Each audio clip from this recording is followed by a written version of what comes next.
Orang korupsi itu kena diperbudak oleh hawa nafsu.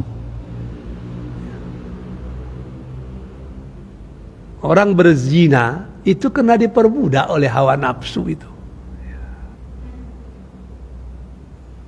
Kalau dia yang menguasai hawa nafsu, mau dia korupsi? Tidak. Mau dia berzina? Oh tidak. Manusia taringnya kecil. Ada nggak manusia makan besi?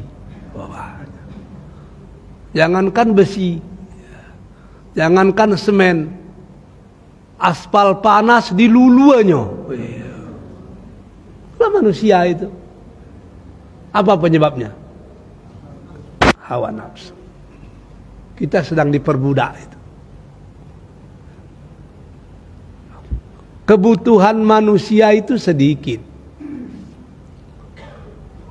tapi keinginannya tidak terbatas.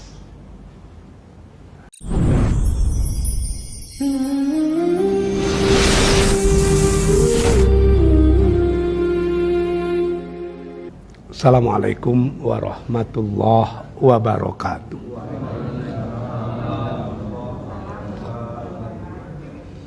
Alhamdulillahi rabbil alamin. Wabihi nasta'in ala umurid dunya waddin.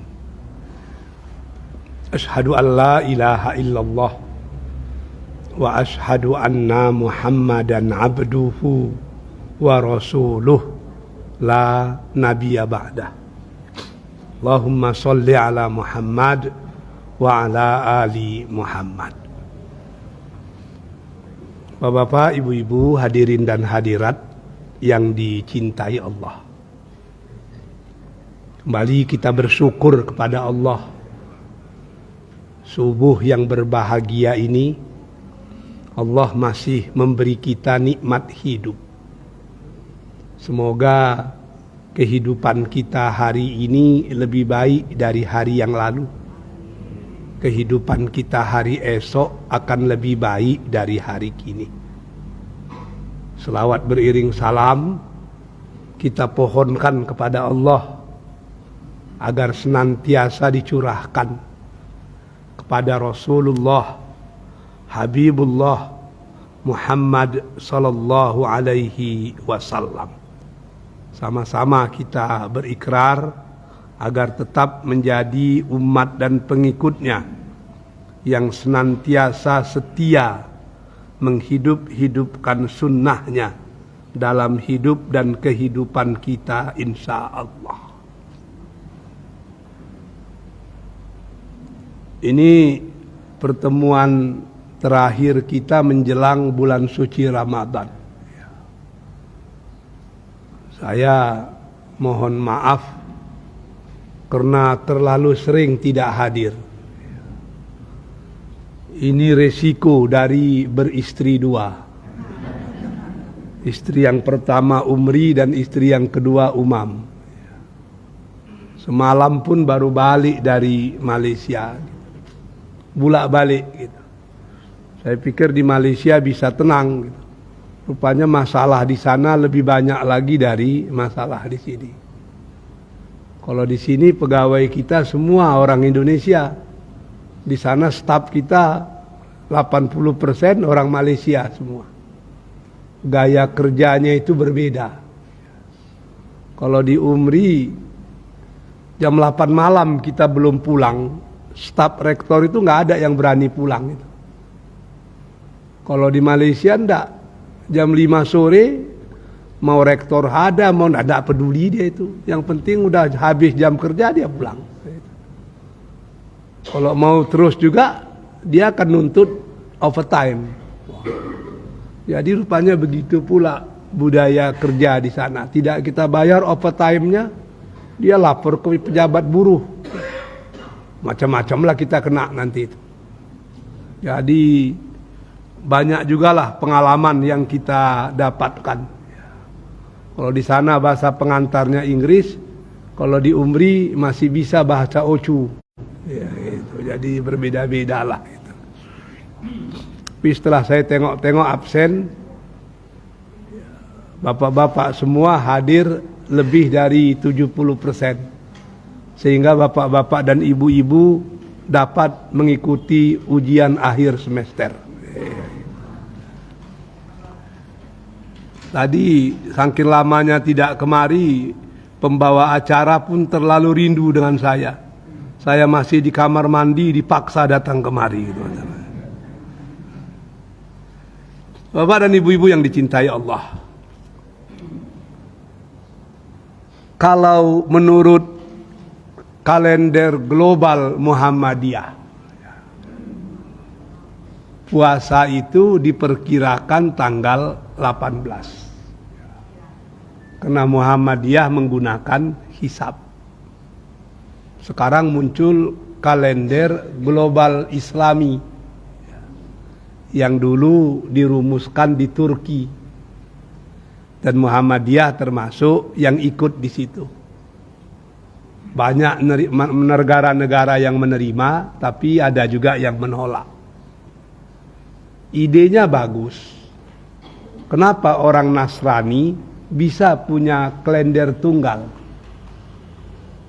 sementara kita orang Islam tidak bisa punya kalender tunggal?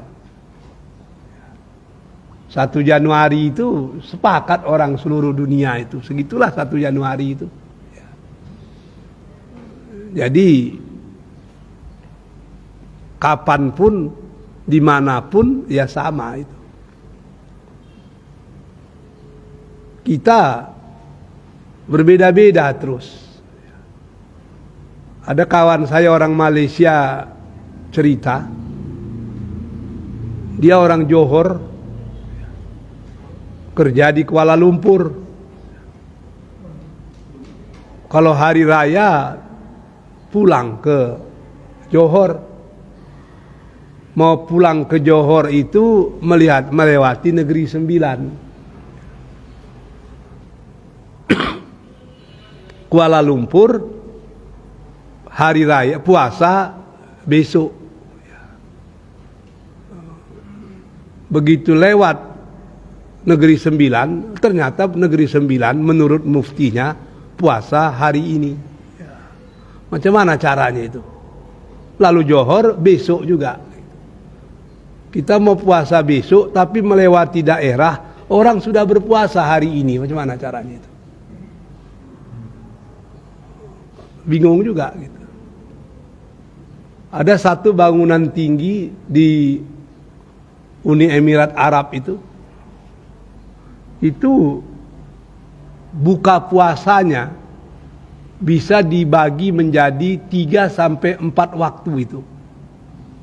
Orang yang paling bawah, misalnya ini gedung itu, ini paling bawah ini lebih cepat berpuasa daripada yang di atas. Kenapa? Sebab dari sini lebih mudah melihat matahari terbenam. Kalau yang di atas itu kan lama matahari terbenamnya itu. Sementara patokan berbuka puasa adalah matahari. Begitu matahari terbenam baru kita bisa berbuka puasa. Jadi jarak antara yang bawah dengan yang atas itu lebih kurang 5 menit itu. Satu gedung tinggal itu. Yang bisa menyelaraskan itu ya hisab. Makanya kalau orang yang pakar-pakar ilmu hisab itu, gerhana bulan yang 80 tahun akan datang itu udah tahu enggak dia itu? Udah tahu itu. Kita kemarin sholat gerhana bulan, saya tengok di internet, gerhana bulan yang seperti itu akan datang lagi sekitar 90 tahun berikutnya. Tahu dia itu tanggal berapa, bulan berapa, hari apa, tanggal berapa, berapa lamanya. Oh itu tahu dia. Padahal akan terjadi 80 tahun kemudian. Kita ini ada yang hisab, ada yang ru'yah. Dua-duanya boleh, tidak ada masalah itu. Dan tidak perlu diperdebatkan. Tapi kadang-kadang kita tidak konsisten. Orang yang pakai ru'yah ternyata tidak pula menggunakan ru'yah selamanya. Contoh kita buka puasa, nengok matahari terbenam, atau buka puasa berdasarkan imsak. Imsak. Imsak itu ru'yah atau hisab itu? Hisab. Secara tidak sengaja, ternyata kita pengguna hisab juga. Melaksanakan sholat, kita ru'yah atau hisab ini? Hisab. Aqimus sholat lituluqis syams ila ghasaqil lail wa qur'anal fajr inna qur'anal fajri kana mashhuda. Ayat itu menceritakan kalau waktu zuhur begini mataharinya, waktu asar begini, waktu subuh begini. Di ayat yang lain kalau waktu maghrib begini, ada macam-macam. Kalau sudah tergelincir matahari dari atas kepala, masuklah zuhur. Andai kata sudah begini, masuklah asar. Ketika ada muncul kemerah-merahan di ufuk, masuklah maghrib. Ketika yang merah-merah itu sudah hilang, masuklah isya. Membedakan masa subuh dengan masa imsak itu, kalau dalam hadis, kalau di dalam nas dikatakan hatta yatabayyan, sehingga kamu bisa memisahkan antara benang putih dan benang hitam. Apa itu yang kita pakai sekarang? Nah, kemana kita merujuk? Kepada imsakiyah, angka-angka. Buka puasa jam sekian, imsak jam sekian, maghrib jam sekian, isya jam sekian. Itu semuanya disebut dengan hisab. Gitu. Salah itu? Tidak juga, karena memang ada dalil yang menyuruh kita menggunakan hisab. Kenapa tidak digunakan? Sebab Rasul menyatakan nahnu ummatun ummiyun. Kami ini umat yang buta huruf gitu. Jangankan menghitung, menulis saja kami tidak bisa gitu. Jadi begitu sederhananya dulu kehidupan manusia, maka orang lebih suka kepada ru'yah daripada hisab. Jadi kalau menurut kalender Islam global itu, puasa puasa ditetapkan pada tanggal 18. Bagi yang ru'yah, kita tunggu sampai tanggal 17. Ketika tanggal 17 hilal muncul, ya, sudah di atas ufuk lebih dari 3 derajat, maka itu sudah muncul bulan baru. Kalau sudah muncul bulan baru, maka besoknya kita berpuasa. Tanggal 17 dilihat itu. Udah ada belum hilal itu? Kalau udah ada 18 puasa. Kalau belum maka 19 puasa. Begitulah cara orang untuk mengetahui datangnya bulan suci Ramadan. Ada ru'yah, ada hisab, ada takmilul iddah. Tapi kadang-kadang ada sebahagian tarekat itu lucu-lucu. Dia tidak ru'yah, dia tidak hisab. Tapi berdasarkan mimpi.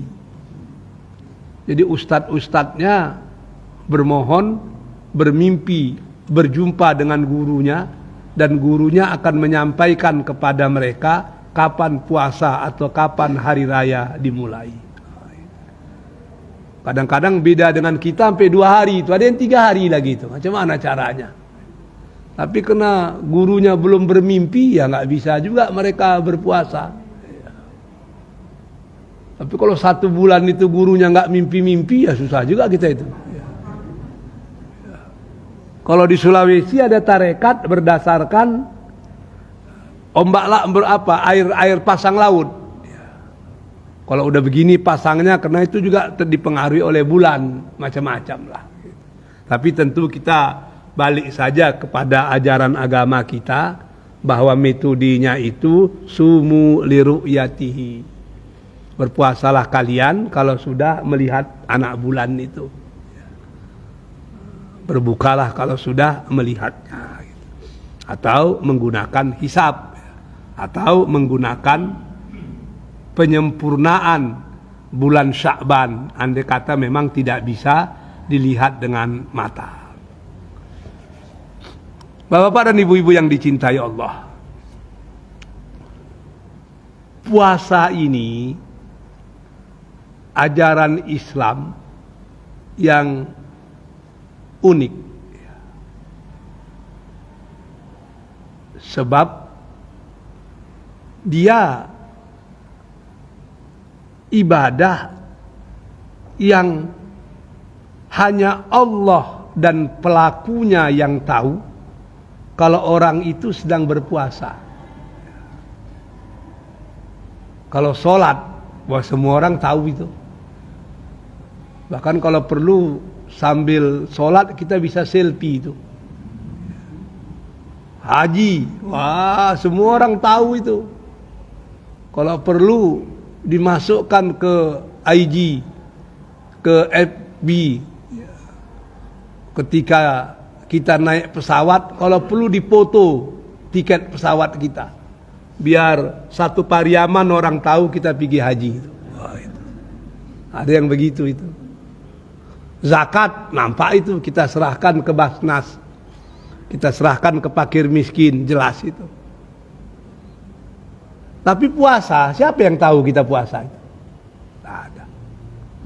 Bahkan di antara bapak-bapak, ada dulu ketika masih muda itu, di rumah puasa, di luar rumah tidak puasa itu.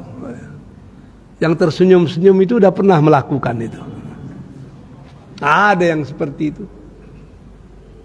Ibu-ibu yakin bahwa suami ibu-ibu tahu ibu-ibu berpuasa? Tidak. Ketika ibu-ibu masak itu, lalu ibu-ibu makan, siapa yang tahu? Gak ada itu. Pak Edi Natar tahu orang dia puasa itu? Nggak.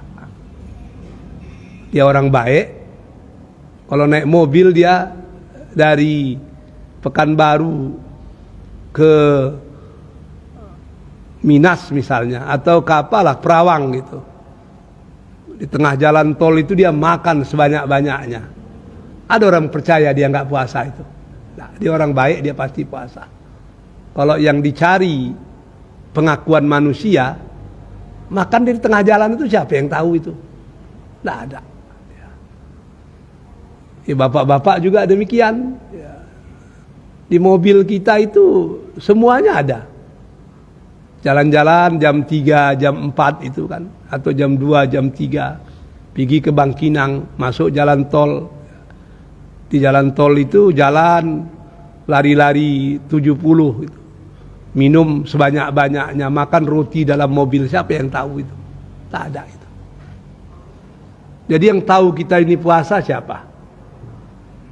Allah dan kita. Itu aja yang tahu itu. Istri tidak tahu kita puasa. Karena banyak para suami yang sangat bertakwa di depan istrinya, tapi di belakang macam-macam dibuatnya.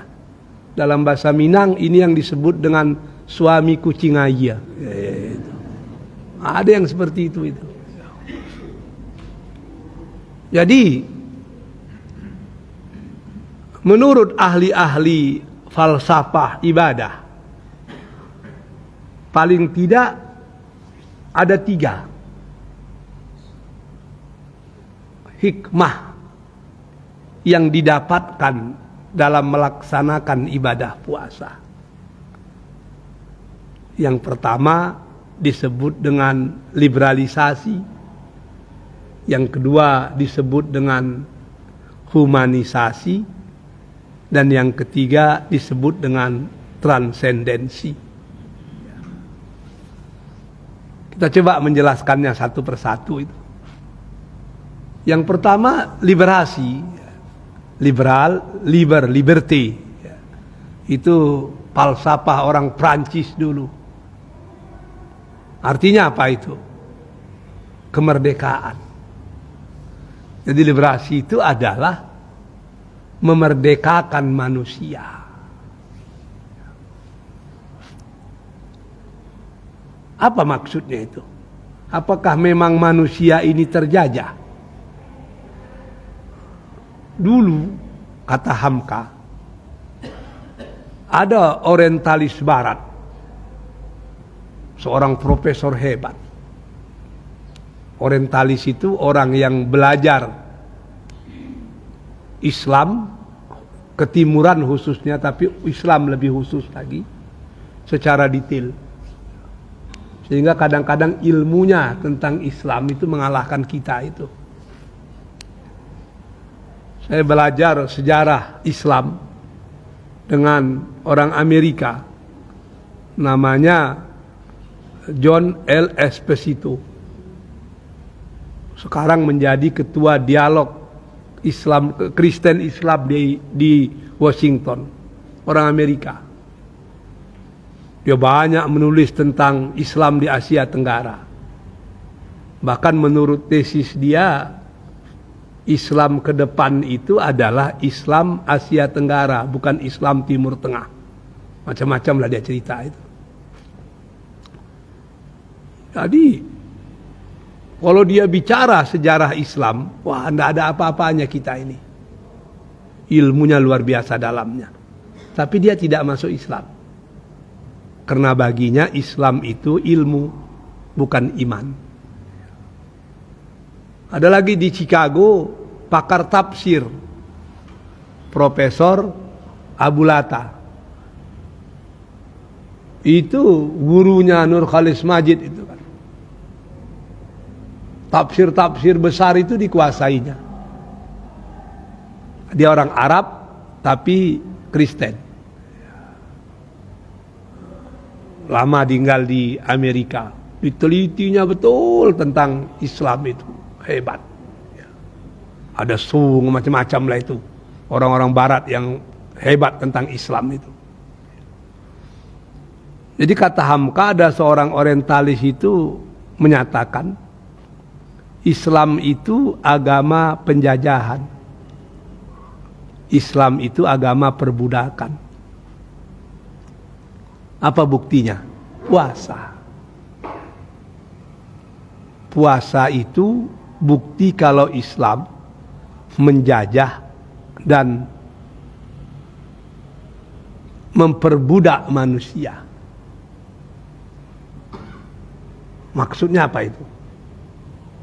Manusia perlu makan.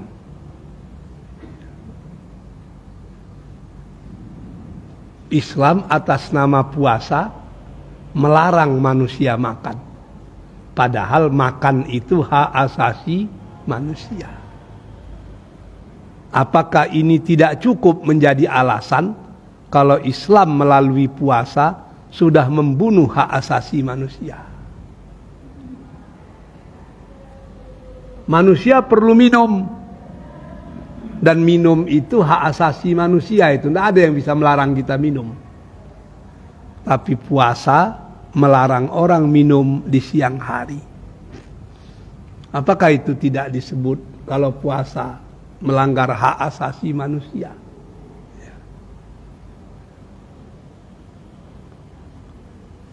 Puasa itu melarang orang berhubungan suami istri di siang hari. Padahal melakukan hubungan suami istri itu adalah hak asasi manusia. Apakah ini tidak cukup bukti bahwa Islam itu melanggar hak asasi manusia? Puasa sebenarnya memperbudak manusia. Puasa sebenarnya menjajah manusia. Oh, itu. Cara-cara orang barat itu berdialektika kan bagus-bagus itu. Tapi Hamka menjawab dengan jawaban yang cukup hebat. Kata Hamka, Islam itu bukan agama penjajahan, bukan agama perbudakan.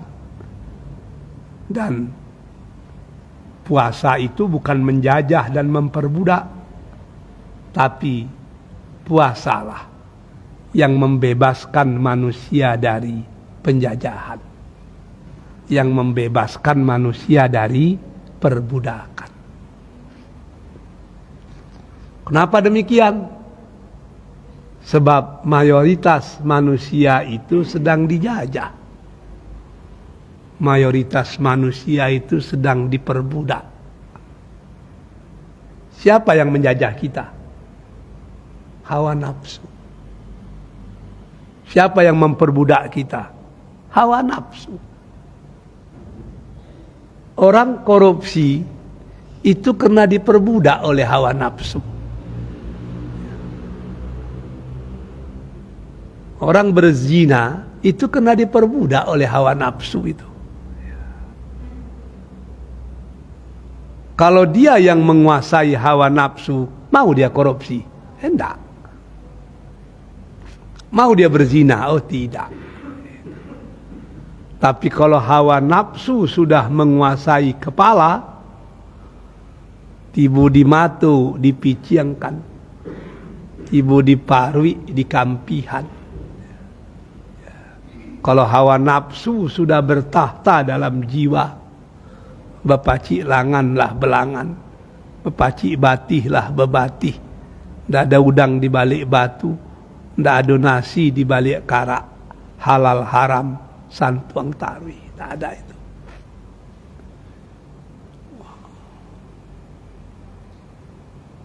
Singa itu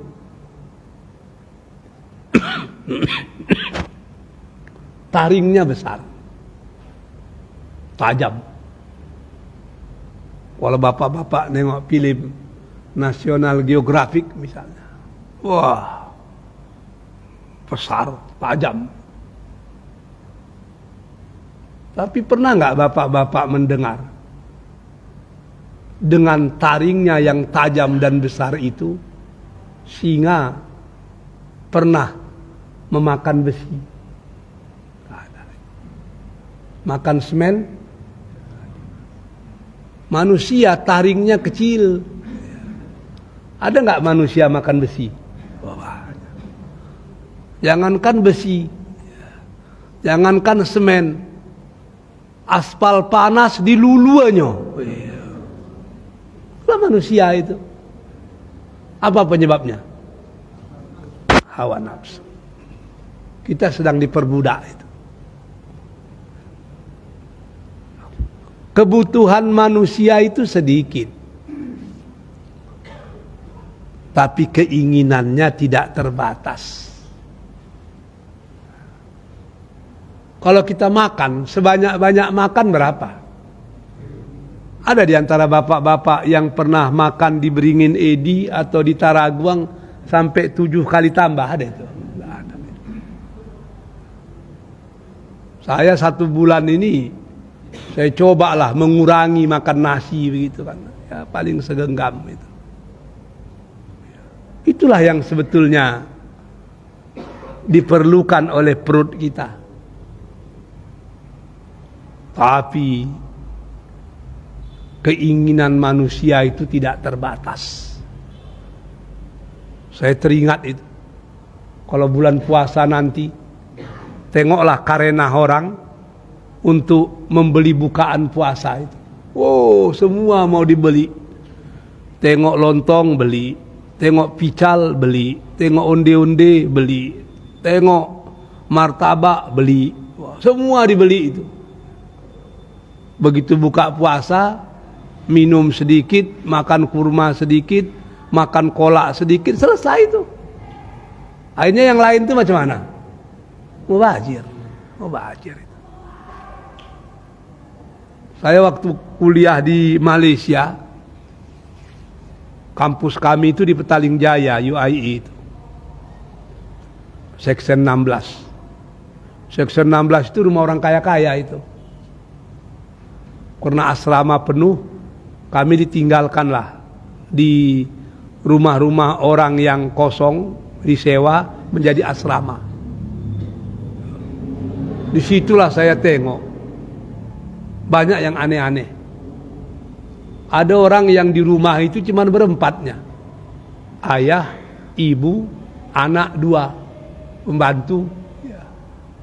Tapi mobilnya sampai 7 itu. Ada yang belasan itu. Lama saya termenung, Siapa yang pakai kendaraan itu? Walaupun empat-empatnya membawa, empatnya yang dipakai itu. Jadi yang sampai macam-macam itu macam mana itu? Inilah yang disebut dengan nafsu tadi. Kenapa orang pergi ke Paragon, tempat yang ditutup akibat macam-macam yang dibikin orang di situ? Karena nafsu itu. Para suami tidak nyaman di rumahnya, maka dicarinya lah tempat lain untuk dia mencari kenyamanan tersendiri. Istri-istri pun juga demikian. Kalaulah orang tidak diperbudak oleh hawa nafsu, tempat-tempat hiburan seperti itu ada pengunjungnya itu. Tidak ada ngapain. Sebab bagi kita tempat yang paling indah itu di mana? Di rumah. Di rumah itu tempat yang paling indah. Saya rasakan juga lah diundang orang ceramah, tidur di hotel yang macam-macam itu kan. Tapi ternyata yang paling indah itu tetap di rumah sendiri. Tapi kalau diikutkan hawa nafsu, ada satu hotel di Jakarta itu yang satu malam 120 juta. Gimana caranya itu? Apakah kalau tidur di hotel itu satu hari jadi 27 jam? Enggak juga. Fasilitas macam-macam. Ya siapa yang mau berfasilitas sebanyak itu? Saya pergi ke satu daerah yang paling indah di dunia. Namanya dia berbatasan dengan Sri Lanka, berbatasan dengan India, di tengah laut itu. Negerinya negeri pulau-pulau Maldives, Maladewa. Saya pergi ke sana, mengunjungi International Islamic University of Maldives. Rupanya rektornya junior saya waktu di UIA. Mengunjungi University of Maldives. Jadi Dr. Muhammad, alumni Australia, pakar terumbu karang, dibawanya saya ke pulau-pulau itu naik kapal itu. Banyak pulau-pulau, ada 1.300 pulau itu.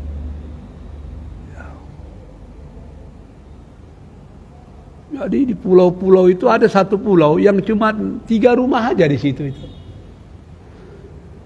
Bukan rumah, villa ya, villa.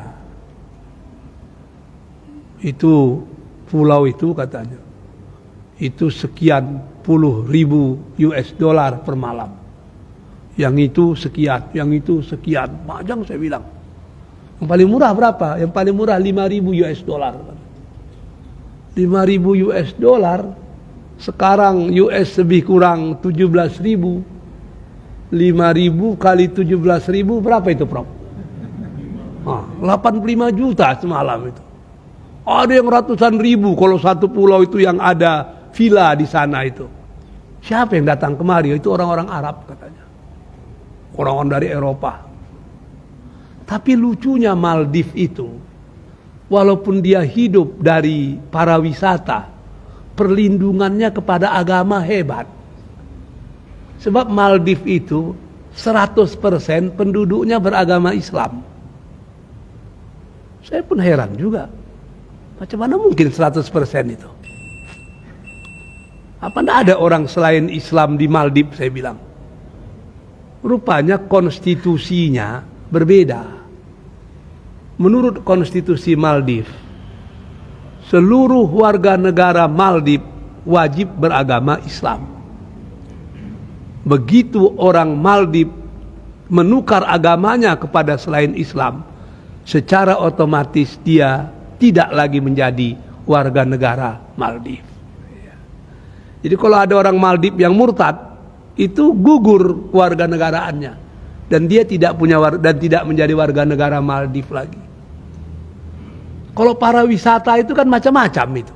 Namanya dunia hiburan. Tapi hebatnya Maldives, hiburan-hiburan yang macam-macam itu hanya boleh di pulau yang di situ tidak ada penduduk Maldives. Kalau di tempat pulau yang ada penduduk, jangankan telanjang, pakai bikini aja dilarang itu. Ada tulisannya di pantai harus menutup aurat, ada gitu. Tapi kalau di pulau, itu macam-macam lah. Dan yang bekerja di pulau itu kebanyakan, kalau tidak orang dari Mongol, yang penting daerah-daerah yang bukan Islam. Saya tanya dengan mantan presidennya, lama saya bicara dengan mantan presidennya. Ya kami tidak punya apa-apa, katanya. Kami punya cuma para wisata. Para wisata dan hiburan itu sangat dekat sekali dengan moralitas, katanya.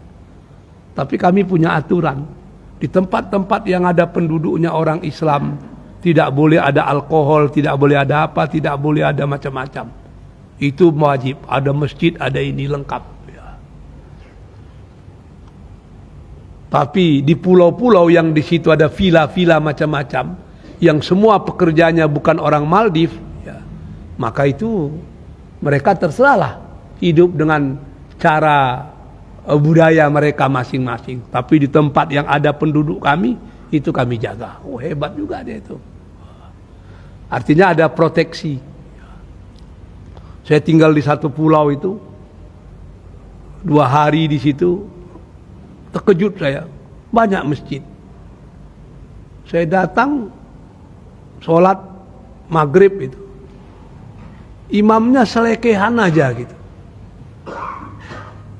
pakai baju kaos gitu, pakai sarung, tidak pakai kupiah pula macam kita. Kita ke masjid udah pakai rapi-rapi gitu. Imamnya biasa saja. Tapi ketika dia baca ayat, artinya sampai mati saya tidak akan mungkin bisa baca Quran sebagus dia itu. Wah, selesai dia jadi imam, saya dekati dia itu, salam. Saya coba bicara bahasa Inggris, karena di sana bahasa Inggris mengantarkan. Bagus sekali bahasa Arab, apa bacaan Quran Anda. Di mana Anda belajar? Rupanya alumni Madinah. Karena dia nelayan, dia cara hidupnya macam nelayan lah. Canggih juga itu. Jadi ternyata di negara-negara tertentu yang memang serius untuk membela kepentingan agama, ada cara. Itu yang mungkin disebut dengan lokalisasi itu. Di tempat-tempat yang ada orang Islam, mereka betul-betul memberlakukan. Tapi kalau di pulau-pulau yang kecil-kecil, yang ujung-ujung sana itu, yang memang tidak ada orang Islam di situ, ya terserahlah. Memang cantik luar biasa, itu ada 1.200 pulau, dan memang betul kata orang, pantai yang tercantik di dunia itu adalah pantai di Maldives. Ya nggak jauh berbeda lah dengan pantai Solop, apa nama itu. Yang pertama ya. Jadi kata Hamka, puasa itu bukan memperbudak. Puasa itu bukan menjajah. Tapi dengan berpuasa, orang terbebas dari penjajahan, terbebas dari perbudakan. Karena inti dari puasa itu adalah imsak. Apa itu imsak? Menahan.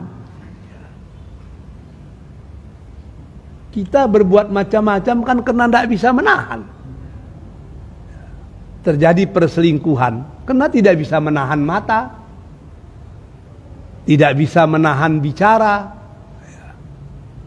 Istri orang sedang bertengkar dengan suaminya, datang Haji Oi menelpon dengan kata yang berbunga-bunga. Tentu lintuh hati orang tadi. Didapatkannya ketenangan dan kebahagiaan pada diri seorang laki-laki ganteng dan kekar seperti Haji Oi, ya terjadilah. Amin. Tapi kalau kita bisa menahan, wah, ini bukan istri saya, haram bagi saya. Selesai. Dan metode yang paling bagus itu adalah metode yang diajarkan oleh Rasulullah. Ada seorang sahabat,